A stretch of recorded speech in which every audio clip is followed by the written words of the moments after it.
Good afternoon and welcome to Adventures for Anyone. And today we're going to take a trip to the Sheffield Island Lighthouse.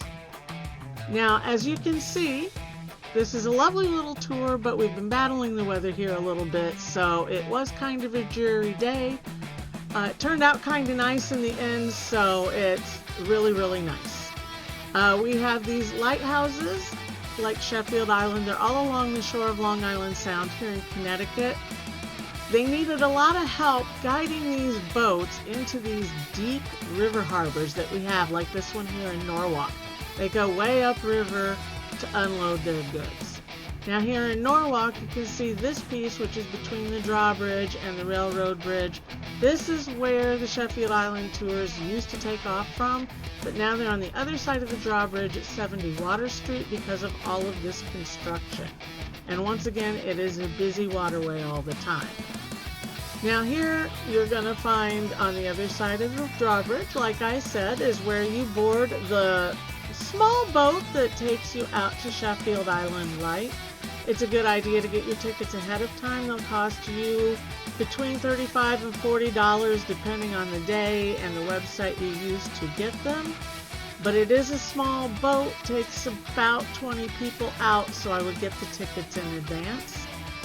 Then you will be heading out. Once again, you can see these are long, deep harbors. They have several marinas along them.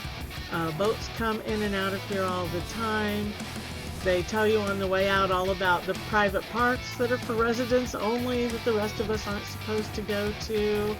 And you get to see a lot of the lay of the land when you take one of these tours out of that little harbor.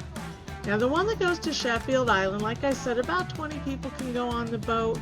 It's small, but it is a nice 15 to 20 minute cruise out through and around and amongst all of the islands that are here at the mouth of this river around Norwalk. There's a lot of them. Most of them are privately owned. Some of them are just spits of land, as you can see, where the birds hang out. Sometimes the harbor seals come up there. They're really just for the wildlife. But it's a wonderful little narrated tour that you get of the area all the way out to the lighthouse on the island. And it's just a wonderful and beautiful and serene way to spend your afternoon. Now, Sheffield Island Lighthouse has been there since the 1800s.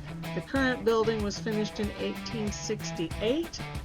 But Captain Robert Sheffield, who was the one who originally bought this island and commissioned the lighthouse, was there before the lighthouse was finished.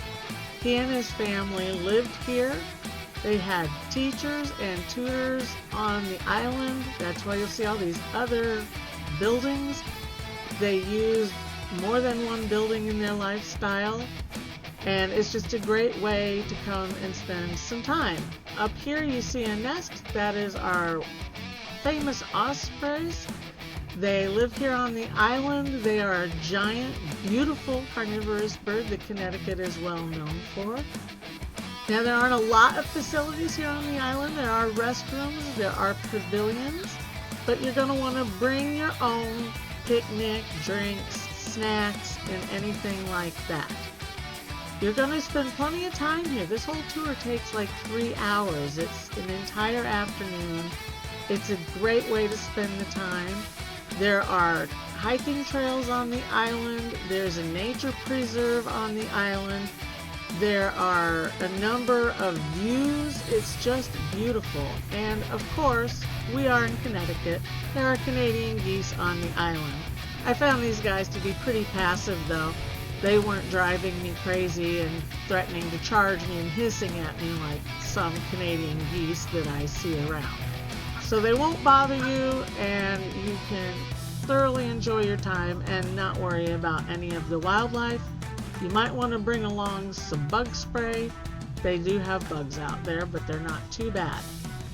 You get your chance to walk all around the island where the lighthouse is. You can see Long Island Sound out there. It's absolutely beautiful. Off the end of the island is the Greens Lighthouse. that was commissioned in the early 1900s and replaced the Sheffield Island Light. And at some point in the 1990s, what happened was that the local Seaport Association took this place over. It's been a tourist attraction ever since. But it is a beautiful place, beautiful views, and then you get to go inside the lighthouse, although you don't get to go up where the light is, but you get to see all of this where the family lived, and all kinds of history has been posted in here as well. You'll see all kinds of things left over from their time. You'll also see pictures of the history of this property.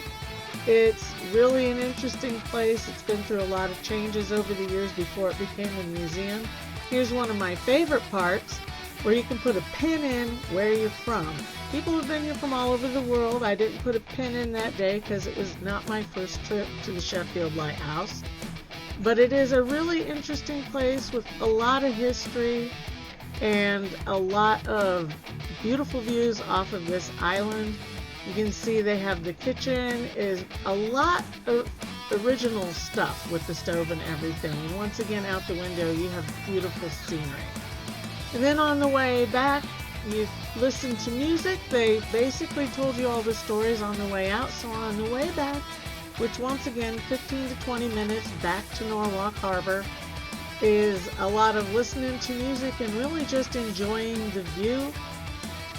Interesting story here is this old power plant. It's shut down now, and it's basically a wildlife refuge for the osprey and other wild animals out there. A lot of people go up the channel. They're going to turn it into a park. I don't know exactly what kind of park, but they did tell us that it has been purchased and it is going to be recommissioned as a park. And then about 3 hours later, you find yourself back entering that harbor in Norwalk, and you've had a really great trip. So I hope you've enjoyed this little trip out to Sheffield Island Light. You can see more about it on my Adventures for Anyone blog, and I hope you join me again soon. I'm Terry.